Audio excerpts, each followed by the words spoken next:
Will Bitcoin's value exceed $1 million? To answer this million-dollar question, let's deep dive into Bitcoin halving. Every 4 years, Bitcoin undergoes a halving.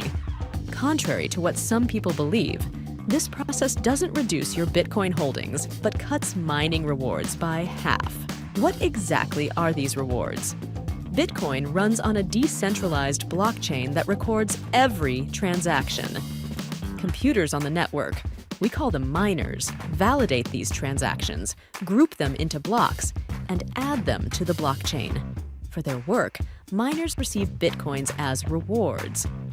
When Bitcoin was first launched in 2009, the mining reward was 50 Bitcoins per block.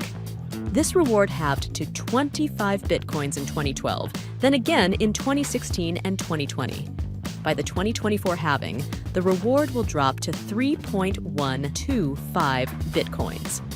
This process continues until all the Bitcoins are mined, which is expected by 2140. But why have the rewards? Satoshi Nakamoto, Bitcoin's creator, ingeniously designed this process. His idea was to gradually reduce the amount of new Bitcoins entering the market. He also capped the supply of Bitcoin at 21 million. This means if demand stays strong, Bitcoin's scarcity will drive up its value, just like any limited resources. Historically, halvings have significantly boosted the price of Bitcoin, from $12.35 after the first halving to nearly $10,000 after the third. Even before the fourth halving, its price had already soared past $70,000. So will Bitcoin ever reach $1 million? Only time will tell.